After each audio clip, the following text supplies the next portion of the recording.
Bueno, bienvenidos, bienvenidas a este Water Talk. En esta oportunidad tenemos la suerte de poder contar con dos panelistas de lujo en el tema de agua y sobre todo el rol de las mujeres. Me presento primero, soy Tatiana Malvacio, yo soy VP de Cultura y cofundadora de Quilimo. El título de este encuentro se llama Mujeres líderes en la innovación frente a la crisis hídrica. Este encuentro decidimos realizarlo en el marco del 8M, el Día Internacional de las Mujeres, y el 22 de marzo, que es el Día Mundial del Agua. Así que mejor imposible este panel de lujo con el que vamos a estar conversando. Quiero, antes que nada, contarles qué es Quilimo, para quienes no conocen, y un poco reforzar por qué nos interesa hablar sobre el agua y hablar sobre el rol de las mujeres en el agua. Quilimo es una empresa que a través de su tecnología busca brindar soluciones al cambio climático y lograr con su tecnología contribuir a la compensación hídrica de cuencas que están sumamente estresadas. Nosotros invertimos en la seguridad hídrica de las cuencas para generar ahorros de agua a través de la agricultura. Nuestro foco está en la agricultura porque es el sector que consume año a año el 70% promedio, en algunos países más, de agua dulce en el mundo, y ahí es donde encontramos que hay una gran oportunidad para modificar las prácticas que venimos desarrollando y poder adaptarnos a las crisis climáticas para poder contribuir en el desarrollo de los ecosistemas, de las sociedades y también de las industrias. ¿Cómo hacemos este impacto? Nosotros trabajamos junto a empresas que tienen objetivos de compensación climática y que quieren invertir en esta compensación en las zonas donde tienen plantas de producción, y los vinculamos junto a productores agrícolas que también trabajan en la misma cuenca, consumen agua de la misma cuenca para desarrollar su producción, y generamos ahorros a través de nuestra tecnología en el riego que usan estos agricultores. Y con estos ahorros que los productores generan, les pagamos por sus buenas prácticas y por estos ahorros de agua.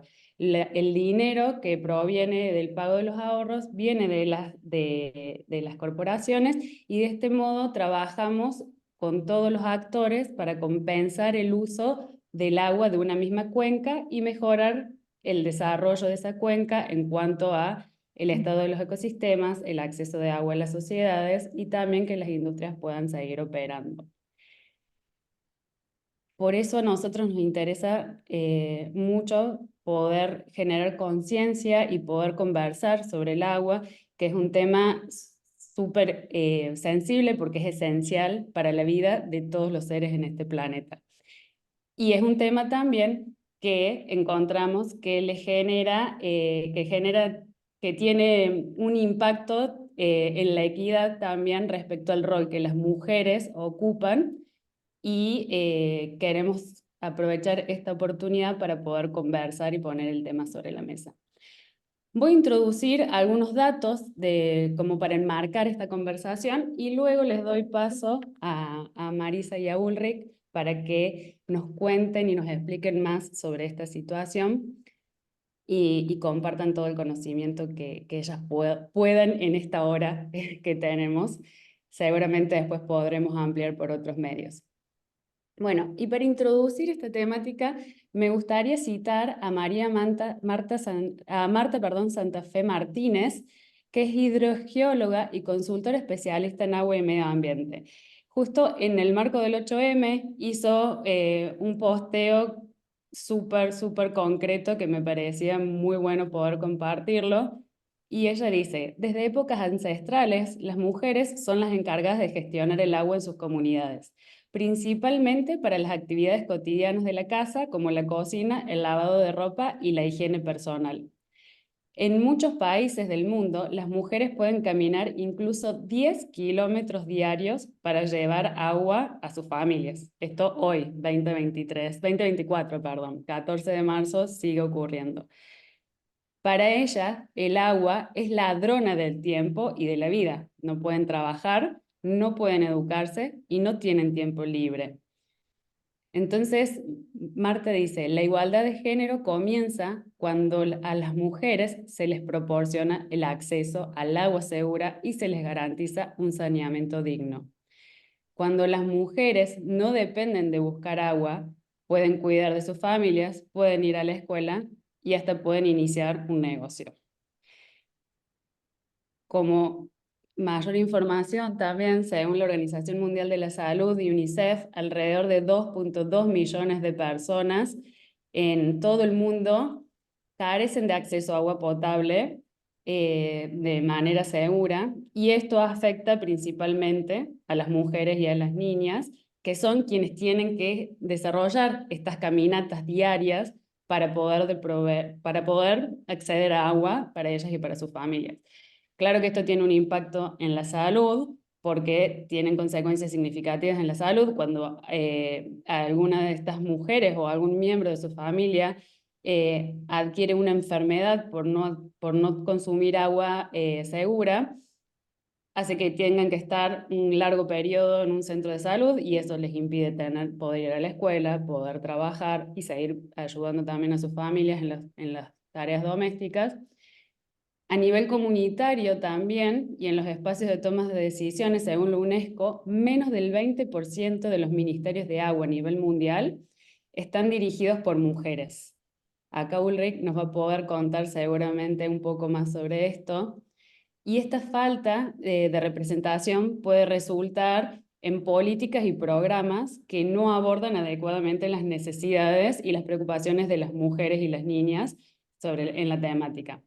Y además está el impacto económico, ¿no? Si las mujeres están utilizando gran parte de su tiempo para poder conseguir y acceder a agua, son mujeres que claramente no pueden aprender, no pueden trabajar, y esto genera mayor desigualdad. Esto como información introductoria, seguramente las panelistas van a poder ampliar. Y bueno, en Quilimo nos interesa realmente poder resaltar el papel fundamental de la mujer en la seguridad hídrica, y por eso decidimos desarrollar esta plataforma para discutir los desafíos y compartir las experiencias exitosas y poder explorar vías para fortalecer la participación femenina en la gestión del agua. Para eso nos acompañan hoy, por un lado desde México, Marisa Mar Pecero, que ella es cofundadora de Mujeres en Agua en América Latina y el Caribe y es consultora.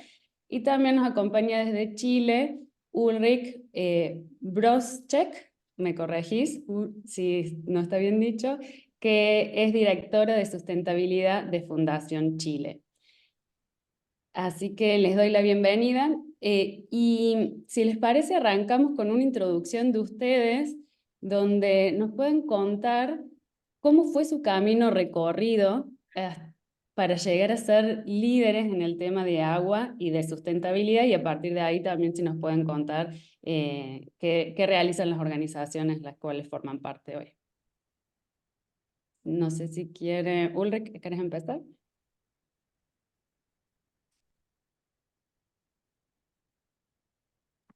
Ay, sí, muchas gracias, Tatiana.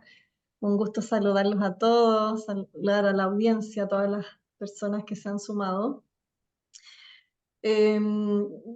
Decir que yo nací en Estocolmo, en Suecia, entonces nací en un país muy desarrollado y tuve la oportunidad de venirme a vivir acá a Chile, a Latinoamérica, a los 15 años. Y trayendo como una vocación muy grande de poder aportar, una vocación de servicio, de poder ayudar. Habiendo estado en un país desarrollado, ¿cierto? Me vino a un país en desarrollo donde habían muchas oportunidades de crecimiento, grandes desigualdades también, sociales, económicas, y que habría un espacio de aporte. Entonces, sentí que podía llenar este espacio y ser un aporte en materia de sustentabilidad. En algún momento yo quería estudiar medicina para apoyar desde esa vocación, ¿cierto?, de servicio desde la medicina, pero me di cuenta que en el ámbito de sustentabilidad había mucho menos gente y habían mucho menos profesionales y especialistas trabajando. Entonces dije,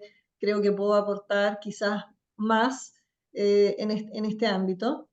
Y después de haber estudiado en la universidad, acá en la Universidad de Chile, una carrera de química ambiental, se me presentó la oportunidad de ingresar a Fundación Chile, que es la casa que me ha alojado desde que me gradué, y iniciar acá un camino en agua, un camino hídrico que me fue llevando desde las tecnologías primero, tecnologías de desarrollo para tratamiento de agua, remoción de metales, sales.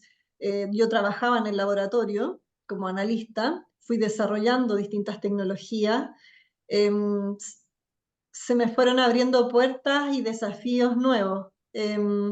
Y tuvimos una muy importante invitación de parte de Fundación Avina y Fundación Futuro Latinoamericano a construir un camino de escenarios hídricos 2030 para una transición hídrica en Chile frente a una grave crisis que era inminente y que estaba comenzando en los años 2000.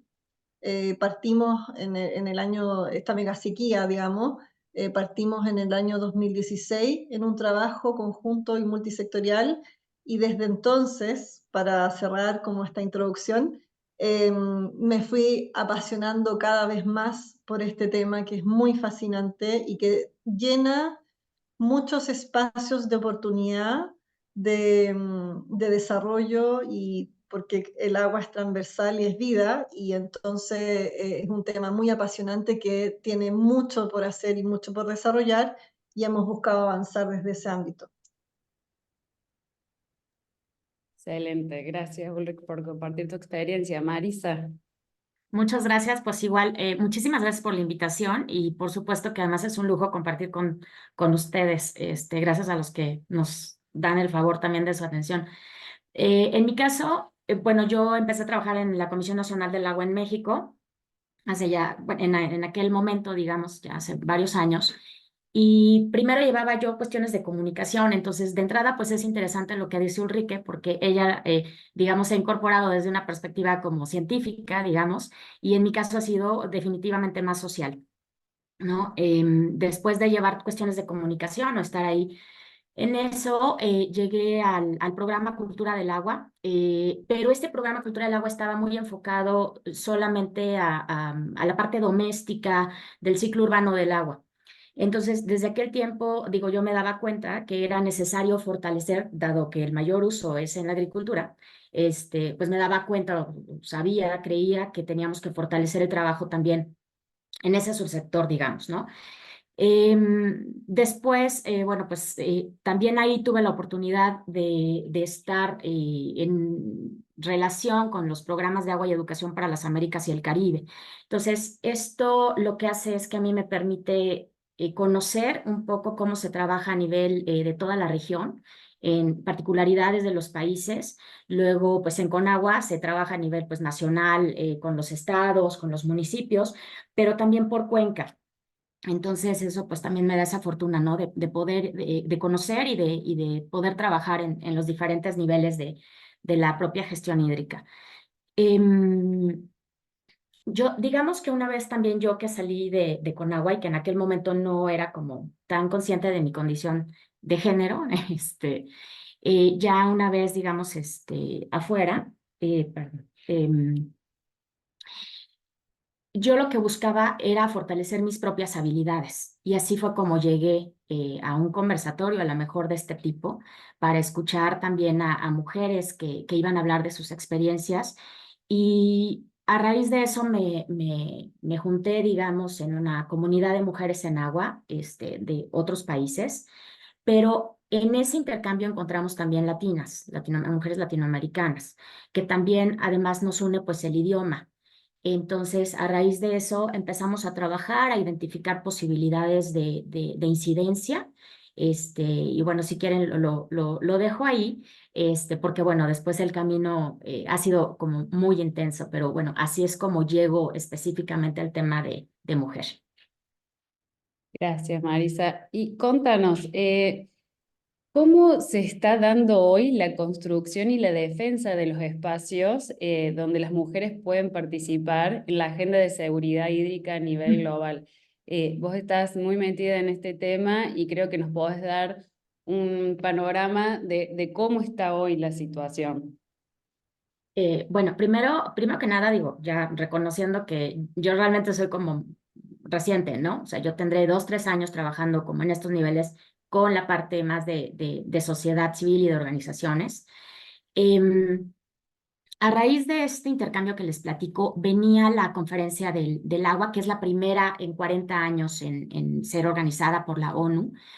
Y estábamos viendo un poco este proceso preparatorio y entonces hubo una de estas sesiones en las que Pedro Arrojo, el relator de los derechos humanos al agua y el saneamiento, dijo que no veía suficiente participación de mujeres, de jóvenes, no recuerdo si también dijo de latinas, y eso nosotros lo vimos como una provocación, porque además tenía razón, o sea, no solamente en ese momento, sino a raíz de que empezamos a ver el proceso temático que le llaman de este tipo de conferencia. Había 5 ejes y la parte de género solamente estaba en una partecita dentro del área de salud, que claro que es interesante porque es esta parte relacionada con los derechos humanos al agua y el saneamiento y la salud de las mujeres, salud menstrual, etc. Luego, la conferencia decía que iba a tener una equidad, digamos, en la participación y en la representación de las mujeres. Eso no se pudo mapear de alguna forma, pero nosotras aplicamos para hacer el host de un side event, o sea, lo organizamos para mujeres latinoamericanas. Y sí debo decir, bueno, sí creo que también es parte como de esos logros, que entre 1,300 aplicaciones recibidas, nosotros fuimos uno de los 500, ¿no? Que sí se aprobaron, pero solamente con nuestra visión de la región, ¿no? De ese, y esto lo estoy utilizando para darles para compartirles cómo es que sí o no se está incorporando nuestra voz y nuestros temas, ¿no? Nuestra perspectiva.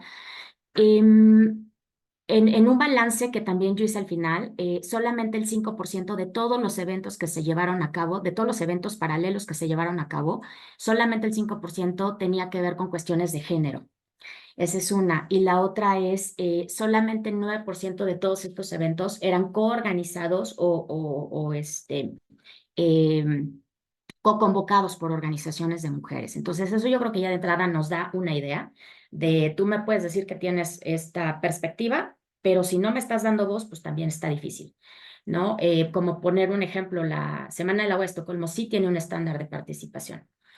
Y es eso, es ir con la voz, es ir con tratar de ser como incluyentes, es tratar de que nuestros temas se vean reflejados en estas agendas Y es importante porque luego esto en algún momento se traslada en declaraciones internacionales, ¿no? ¿Y por qué también es importante? Porque es un proceso de subida y bajada. O sea, está ahí, ahí se discute, pero si te das cuenta, tú llevas la voz, es un proceso de abajo para arriba. Y luego dentro de lo que pasa ahí vienes, como en este caso de este tipo de eventos, en donde puedes compartir qué es lo que está pasando. Entonces, ¿qué les digo? Pues lo que les acabo de decir. Y si quieres, dejo para otro ronda el tema de lo que acabamos de regresar de CEPAL. Súper interesante lo que estás comentando. Me impacta que la perspectiva de género dentro de la temática de agua solo estaba en lo que es salud y saneamiento, cuando en la introducción me llamó mucho la atención de cómo estaba redactado tan simple el post del cual quise introducir al comienzo de la charla, que ahí está compartido en el chat, gracias a las chicas de Quilimo que están respondiendo.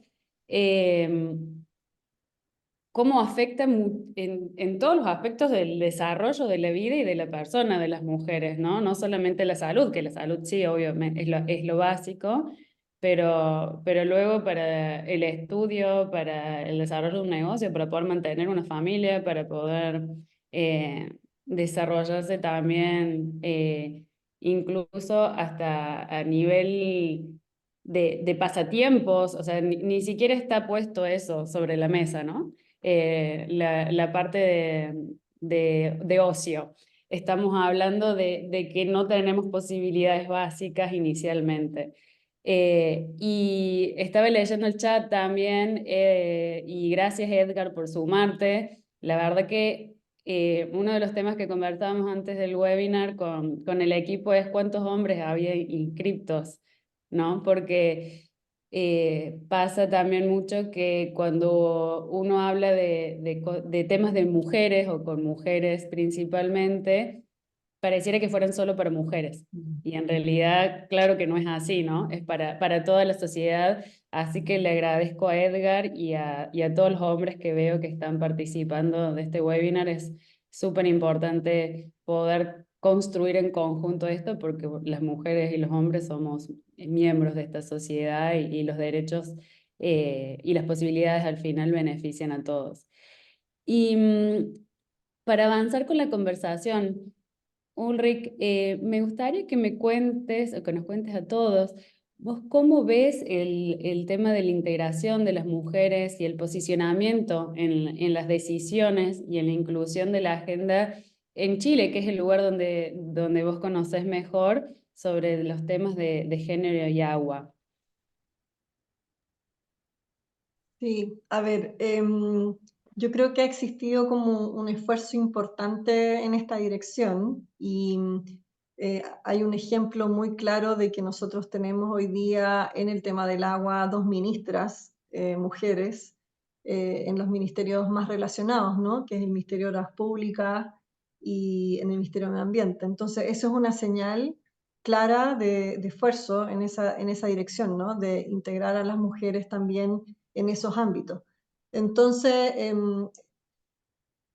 sin embargo, tenemos que ver también que hay diferentes espacios, ¿ya? Y yo creo que hay ciertos espacios donde las mujeres han entrado fuertemente y donde están en la toma de decisiones, pero hay ciertos nichos donde todavía faltan muchas mujeres, ¿ya? Entonces, ahí es donde nosotros hemos podido evidenciar eso. Nosotros, por ejemplo,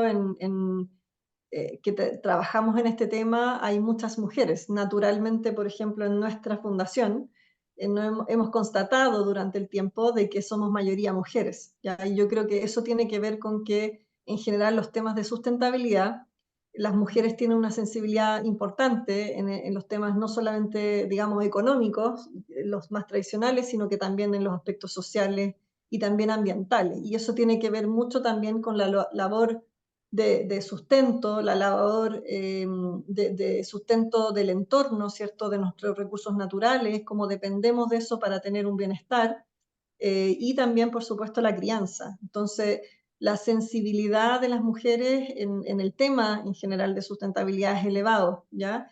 Y también yo veo como harta flexibilidad también de las mujeres en este ámbito, ¿ya? De pensar en nuevas formas, de crear más allá de lo tradicional las nuevas soluciones para de alguna manera entrar a resolver.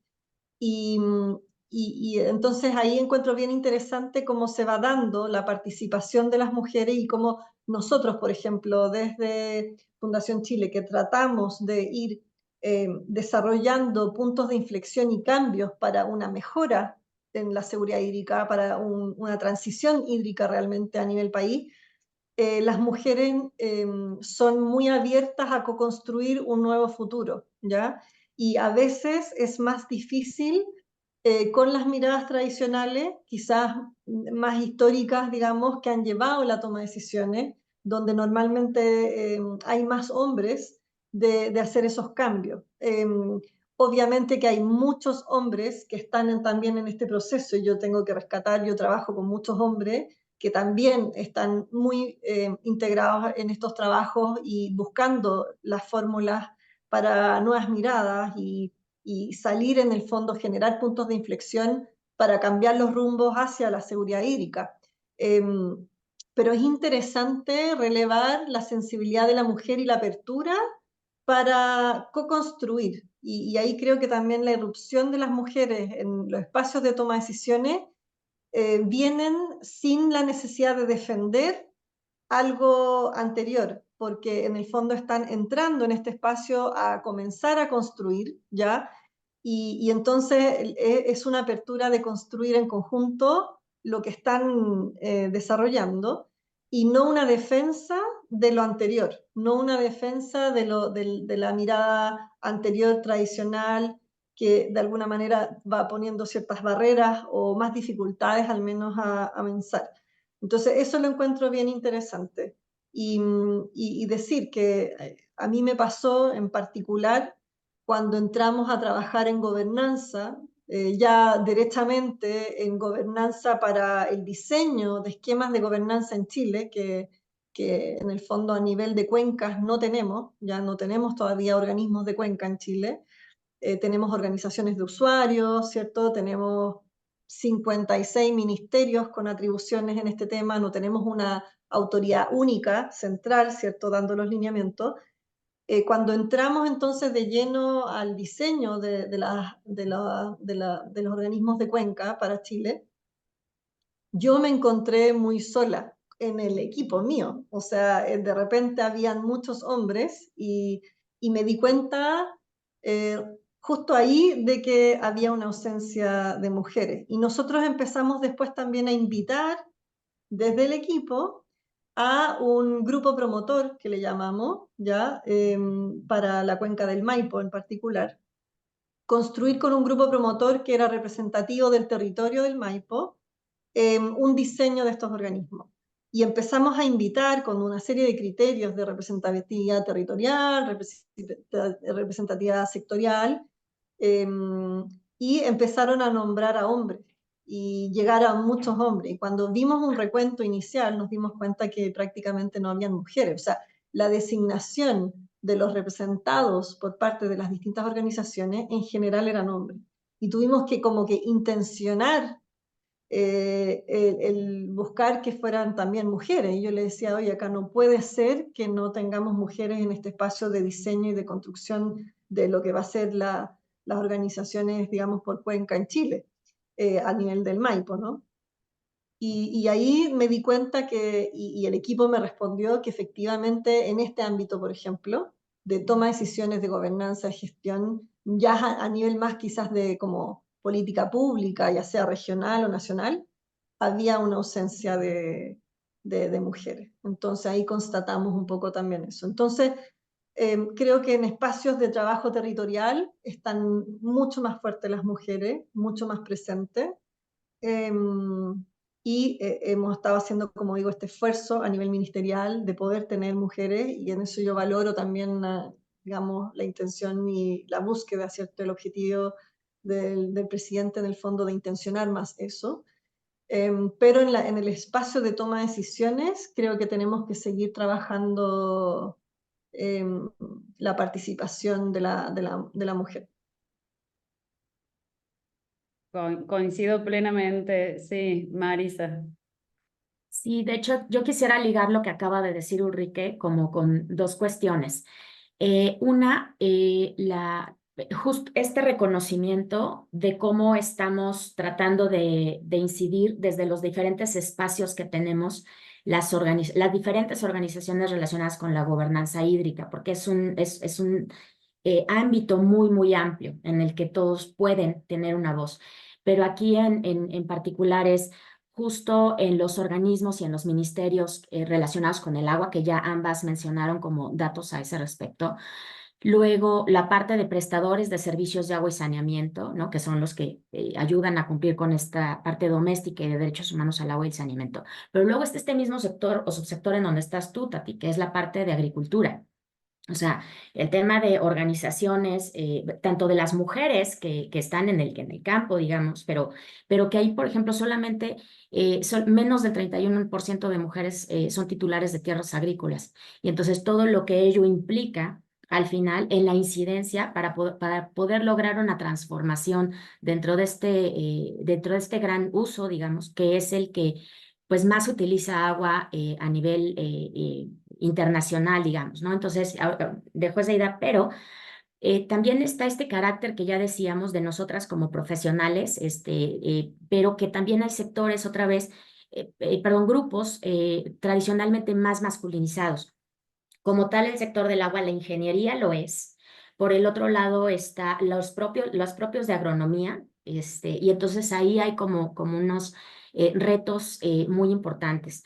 Otro punto, digo, qué bueno, aquí en este caso, pues obviamente tú con tu iniciativa, Tati, Ulrike, en esta organización, estamos teniendo una posibilidad o hemos creado estos espacios y tenemos tal vez esta posibilidad de tener un nivel como directivo, digamos. Pero ¿qué pasa cuando se hacen los análisis? Y para eso la importancia de los datos, que es una de las recomendaciones a nivel internacional, la identificación, recolección y desagregación de datos por sexo, para que veamos si estamos en qué niveles, porque no se trata nada más de que seamos incluidas, sino que tanto también podemos o subir o crear incluso estas organizaciones, las que sea que se necesiten, pero tratar de garantizar que esté ahí en nuestra voz. Y con esto también te voy regresando el micrófono, que es esto de los valores y lo que nosotras traemos a la mesa. Lo discutimos justo en la mesa de valoración que tuvimos en CEPAL. Y este tema de diálogo, de saberes, de escucha, de esta parte tan importante que necesitamos de escucha entre lo que cada quien trae a la mesa, las mujeres indígenas, las mujeres jóvenes, las mujeres relacionadas con la agricultura, porque todo eso trae una perspectiva y un diálogo que también dijeron, creo que fue Ulrike también ahorita, el que nos permita también pensar diferente. Y esto creo que viene al caso como titularon el conversatorio de hoy, porque abrirnos a esta posibilidad de ver cómo alguien más o cómo se ven las cosas desde otro lado, nos puede permitir ofrecer también soluciones diferentes, porque pues hay una crisis y claramente con la forma como se han estado haciendo las cosas, pues no se ha avanzado dado el estado de las fuentes de agua tanto en cantidad como en calidad en todo el mundo y en nuestras regiones, países y hasta niveles de acuíferos, por ejemplo. Lo dejo aquí.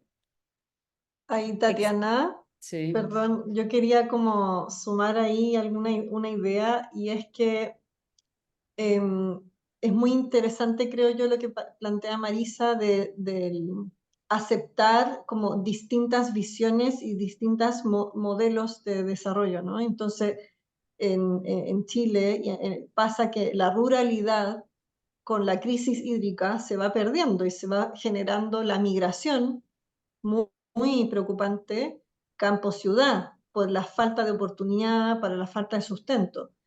Y hay muchas personas, y también mujeres, que buscan en la ruralidad un desarrollo para sus hijos con espacios de recreación, espacios de una vida distinta, pero por la crisis hídrica y la vulnerabilidad y la pobreza en la que finalmente caen, digamos, se genera una competencia por el agua y recursos con sectores de producción mucho más grandes, ¿no? Y ahí se genera un contraste de distintas formas que necesariamente necesitamos integrar y aceptar, y tiene que ver con el modelo de desarrollo diversificado que como país queremos. O sea, parte de la pobreza que yo veo en la crisis hídrica tiene que ver con perder justamente esos espacios distintos, diversos de desarrollo. Y donde solamente finalmente se sostiene el que tiene quizás más recursos y puede tener la infraestructura para acceder al recurso, y pierde el que está buscando una alternativa de vida distinta, que tal vez más humilde, más sencilla. Entonces, creo que ahí está como uno de los problemas futuros más grandes de empobrecimiento finalmente del desarrollo del país, ¿no? Donde vamos concentrándonos en las ciudades, lo que significa una densificación y todo un problema también en ese sentido, ¿no? Monopolizando de alguna manera las actividades productivas en los territorios en vez de una forma más diversificada, más rica, más nutritiva en distintos ámbitos. Y por supuesto perdiendo patrimonio cultural, tradicional, de nuestras tradiciones. Entonces, una de mis mayores preocupaciones cuando estamos trabajando con el problema hídrico finalmente radica en esto, como en qué visión de futuro queremos como país, y la tendencia nos está llevando finalmente a un empobrecimiento no solamente económico, sino que social, cultural, ambiental. Fantástico cómo van conectando un tema con el otro, ¿no? Que pareciera que estamos hablando solamente de agua inicialmente y rol de las mujeres y terminamos hablando de desarrollo económico, incluso de acceso en la toma de decisiones, en esos espacios de toma de decisiones.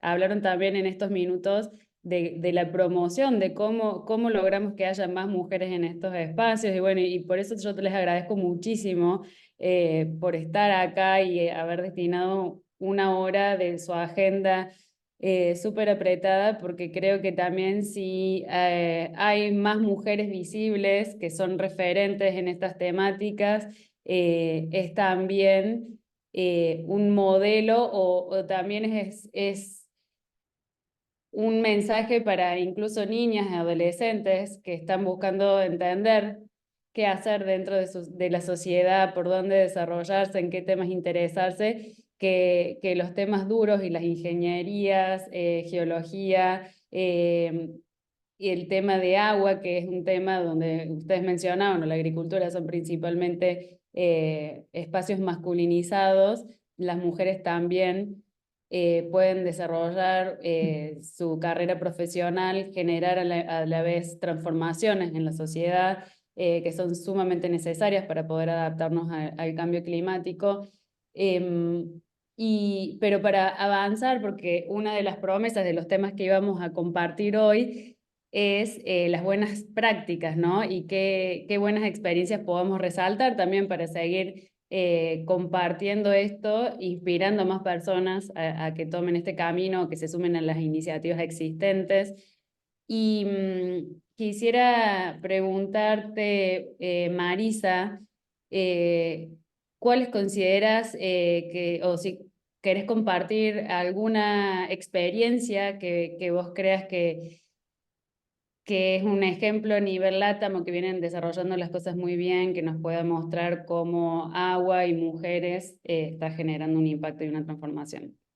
Ya, pues, además de ustedes y de ti, Gracias. y de ti en ti misma y de Quilimo, o sea, tú como esta parte de esta directiva, ¿no? Como fundación.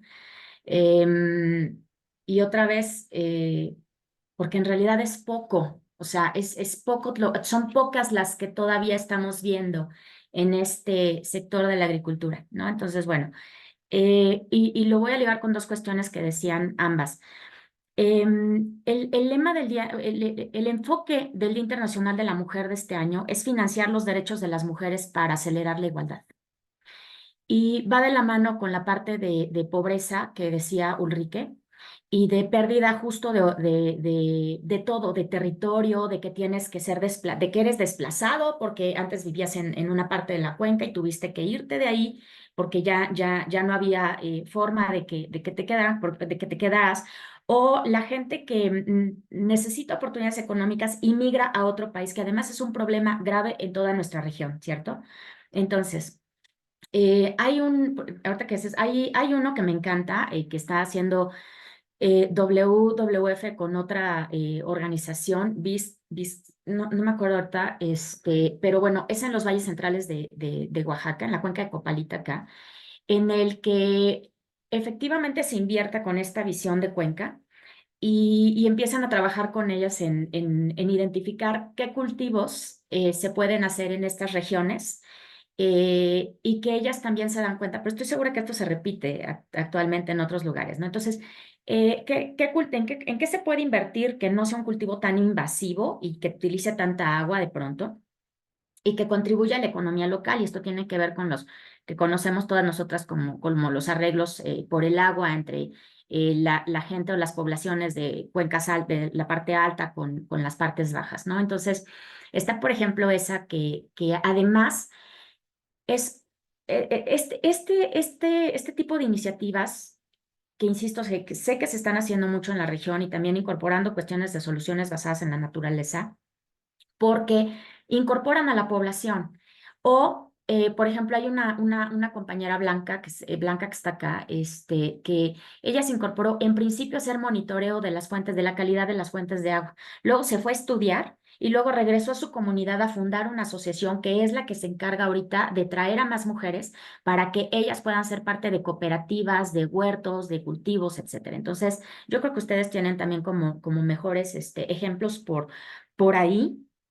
Pero hay otra que justo con la que en el panel que estuvimos ahora con CEPAL, que es la iniciativa de valoración del agua que está trabajando en varias partes de Latinoamérica y que lo que está haciendo es promover estos esquemas de gobernanza y de escucha y asegurándose o tratando de asegurarse que estén involucradas la visión de mujeres, jóvenes e indígenas, pueblos originarios, y que puedan, no solo, o sea, no que eventualmente puedan llegar a estar en la mesa o en una mesa de decisiones, sino que sus valores y sus visiones efectivamente sean o puedan ser vistas y sean parte de estos diálogos y no que sean acalladas como muchas veces sucede, y lo decía también Ulrike, en este sentido de cómo antes, tal vez solamente veíamos pues puros hombres en la toma de decisiones, en la generación de soluciones, pues en la medida en la que vamos garantizando o vamos buscando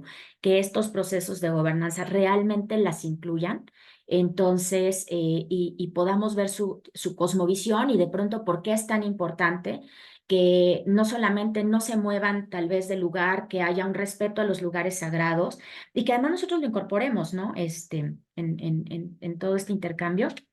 Entonces, bueno, yo lo dejaría por ahí porque, insisto, hay como muchos y solamente destacar que una de las cosas que a mí me gusta de trabajar con esta perspectiva también desde la agricultura es que nos permite ver la cadena de valor completa, en donde está el tema del cultivo, pero también de la distribución, y es toda la cadena de valor de pronto en una sola cuenca. Y la reflexión pues de agua virtual, por ejemplo, de la presión en los recursos hídricos de algún país o de alguna localidad, porque no es lo mismo invertir en un lugar con estrés hídrico que un lugar en donde hay más recursos, ¿no? No es lo mismo invertir en un lugar en donde se está generando como más contaminación. Entonces, si quieres, por ahí lo dejo y retomo más adelante. Bueno, gracias Marisa. Y para también avanzar con la conversación, me gustaría, hablando de lugares con grandes estrés hídrico, bueno, la cuenca del Maipo que mencionabas, Ulrich, es una de las cuencas más estresadas a nivel mundial. si podés contarnos brevemente, porque nos queda poquito tiempo y quizás me gustaría tomar una o dos preguntas del público, ¿qué líneas de trabajo vienen desarrollando? ¿Qué aprendizajes adquirieron en este tiempo, que hace varios años que vienen trabajando en esta visión 2030 en la cuenca del Maipo? Si podés contarnos un poquito sobre eso.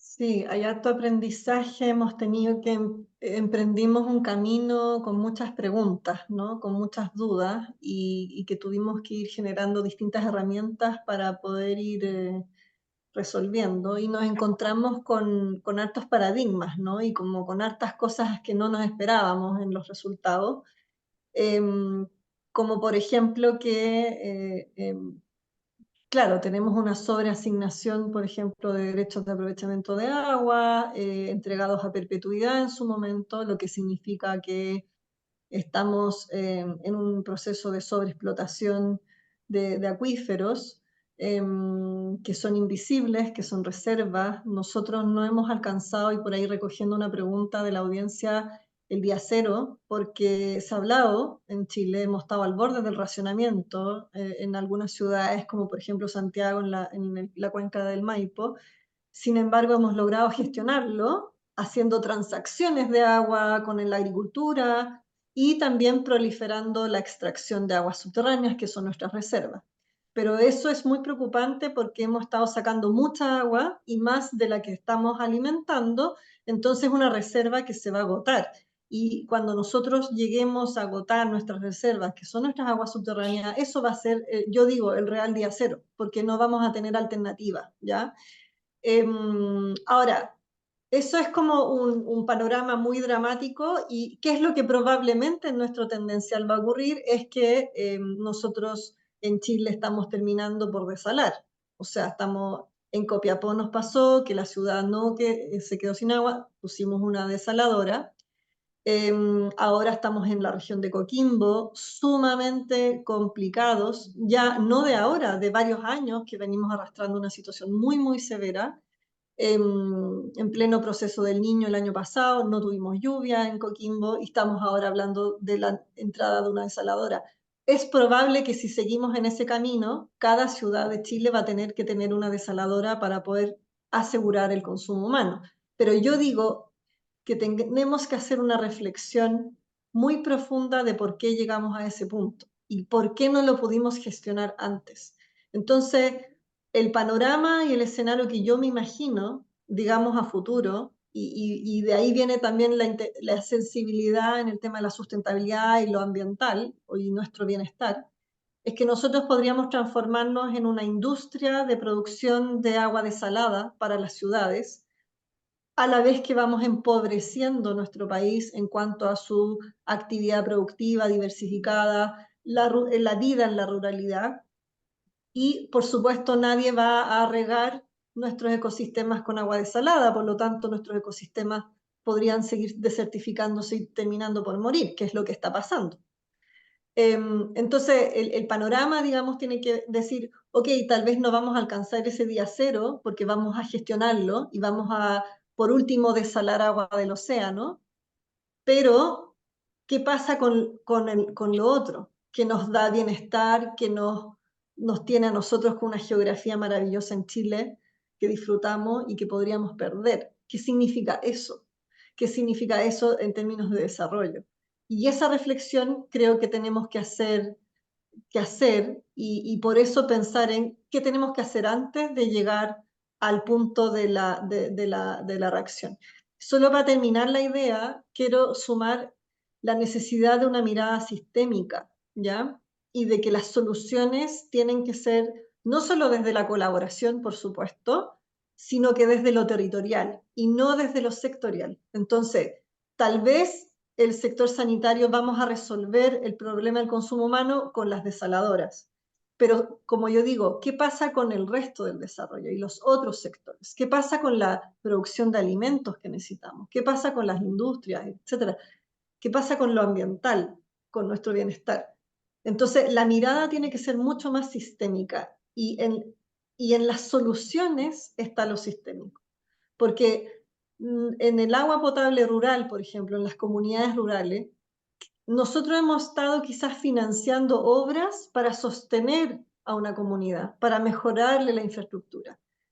Sin embargo, eso no son soluciones sostenibles porque si los vecinos están consumiendo en la cuenca el agua, finalmente esa infraestructura va a quedar obsoleta y se va a perder igual. Es decir, si yo tengo un pozo de donde yo extraigo y logro extraer el agua, lo profundizo, nada me asegura que yo el día de mañana voy a tener nuevamente el problema y se me va a secar el pozo, porque si el entorno está extrayendo más agua, mi pozo se va a secar igual. Entonces, tenemos que hacer una mirada territorial para buscar las soluciones de colaboración. Y ahí entra la colaboración y soluciones bien interesantes.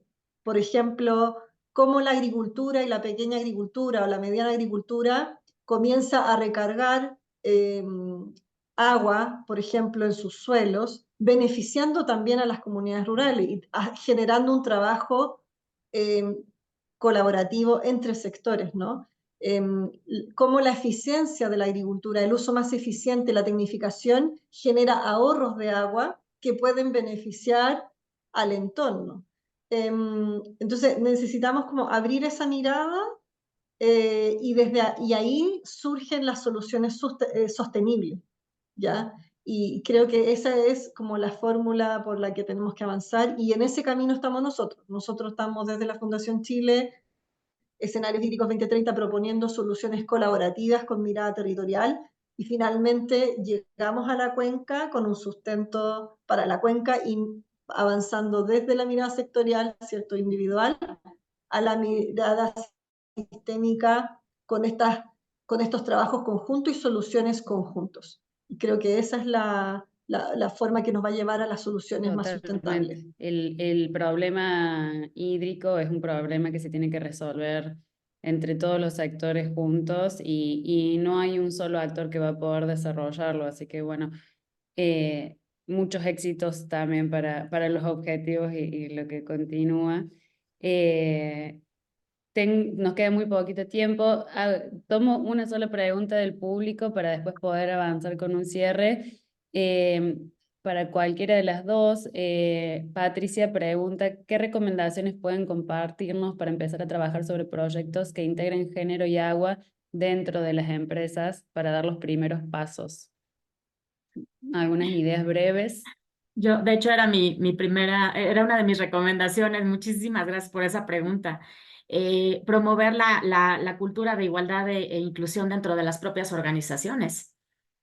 O sea, a veces estamos buscando hacerlo allá afuera, incidir allá afuera, pero nos estamos olvidando que el primer lugar en donde tendríamos que hacerlo para tener congruencia es adentro. Entonces, yo tengo más observaciones, pero por lo pronto ahí lo dejo. Excelente. Y bueno, para cerrar, la verdad que me gustaría que puedan compartir con la audiencia cuál es la visión que tienen a futuro sobre la inclusión de las mujeres y el aseguramiento del acceso al agua. ¿Cómo creen que va a seguir evolucionando?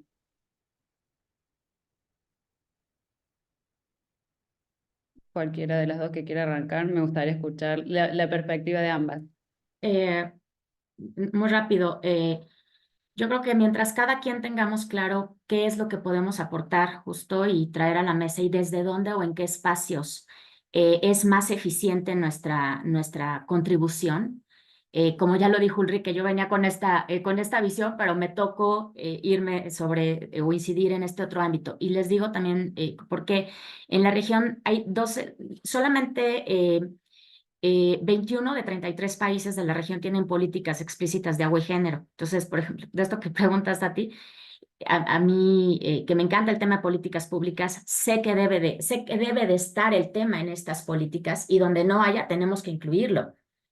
Y donde no haya en dos diferentes niveles, tenemos que incluirlo. Entonces, si uno tienes conocimientos en eso, pues en esa parte, en parte contribuyes, ¿no? El secretario general de la ONU dijo que la igualdad de género está a 300 años por delante. Entonces, esto urge. Pero creo que también hacemos mucho, Tati, si bien la brecha y lo más preocupante está en la parte de derecho humano, el agua y el saneamiento, hay dos cosas. Una, el invertir en la parte de agricultura, como ustedes lo están haciendo, en generar soluciones ahí, hace que se libere agua de, como le llamamos, de primer uso, y dentro de esta tendencia también de economía circular, en donde se pueda utilizar el agua tratada o el agua residual, tanto para utilizarla en la agricultura, y que ya se están adecuando normas o donde no las hay, pues para eso, y la otra para incluso poder tomarla directamente. Y decía Ulrike, y te paso ya, Ulrike, esto, eh, las propias crisis nos han traído posibilidades de aprendizaje. Yo también creo desalación tiene que ser de las últimas opciones, eh, y además, o sea, sigue dentro de por ejemplo, en México, cuando se hizo la Agenda 2030, esa era de las últimas soluciones, porque primero se tenía que pasar por toda una ruta para poder llegar ahí. Pero entonces por eso decimos ahorita, está la otra, y no para todos aplica, porque no todos tenemos tanto mar o tanto litoral, digamos. Entonces, eso tampoco es una solución sostenible, sobre todo para las ciudades o las ciudades que están más hacia adentro de los países. Entonces, como siempre, hay que revisar las soluciones que en costo-beneficio sean las mejores para implementar. Y bueno, pues obvio, como ya dijimos, incorporarnos también como mujeres y en lo que podemos aportar, ¿no? Excelente, gracias. Ulrich. Sí. No, yo ahí coincido completamente con Marisa de la necesidad de avanzar en la integración de las mujeres en las soluciones,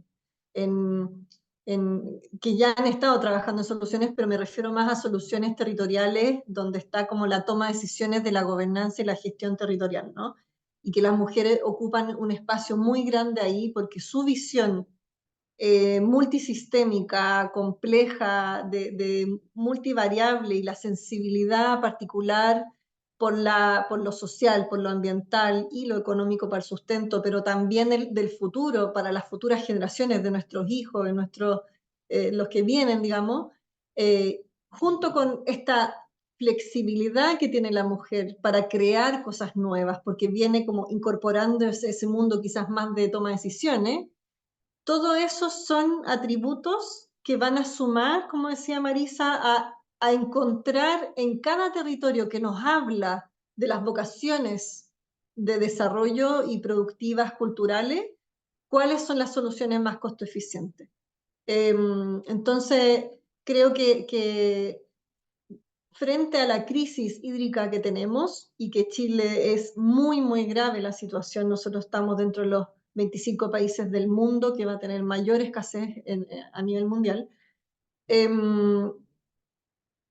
no nos podemos dar el lujo de poner las soluciones más caras, o poner las soluciones que quizás algunos sectores pueden pagar, pero no todos podemos en nuestras distintas como visiones pagar, ¿no? Nuestros distintos modelos de desarrollo sostener. Entonces, necesitamos necesariamente de un espectro amplio de alternativas y de soluciones, donde las soluciones basadas en la naturaleza son muy, muy importantes. El uso eficiente de nuestros procesos con la recirculación de las aguas pasa a ser fundamental, la producción de alimentos con menos agua, menos suelo, y también el reuso de nuestras aguas residuales tratadas, digamos. Todo ese conjunto es algo que tenemos que traducir desde las comunidades rurales que lo vienen trabajando y lo vienen desarrollando, porque hay mucha experiencia ahí muy valiosa desde los territorios y los conocimientos ancestrales locales, llevar a la política pública donde está la toma de decisiones. Entonces, la integración de la mujer en esos espacios y en esa construcción, dado, como decía yo, la mirada de la mujer, es crítica y es clave. Entonces, tenemos que seguir trabajando en estar en esos espacios y ser parte ya ahora de las soluciones, alejarnos un poco de los diagnósticos y pasar a las acciones y a la implementación, además con sentido de urgencia. Así que esa es mi visión y mi llamado, invitación. Bueno, la verdad que me hubiera encantado hacer doble clic sobre cada uno de los temas y profundizar. Esta conversación da para muchísimo más. le quiero agradecer también a la ingeniera agrónoma Valeria Selva y a la licenciada en comunicación Lucía Machay, que fueron las dos personas que organizaron este encuentro, que pusieron el tema en la mesa y que buscaron a las personas más adecuadas, que son Marisa y Ulrich, y seguro que hay muchas mujeres más también que vamos a seguir invitando en las siguientes conversaciones. Pero bueno, muchas gracias a ellas por toda la organización, la preparación y por animarnos a todos a conversar sobre este tema en este marco, en el mes de marzo del 8M y el Día Mundial del Agua también, el 22. Gracias a todos los asistentes que se quedaron hasta el final y bueno, muchas gracias Marisa y Ulrich. Las pueden buscar ambas seguro también por LinkedIn. Hay charlas grabadas de ambas, seguro hay mucho material en el cual pueden acceder que ellas como especialistas en el tema tienen compartido en internet y bueno, gracias por la participación a todos. Gracias a ustedes también por la invitación y a quienes se quedaron. Chao, gracias a todos. Muchas Hasta gracias por la luego. invitación.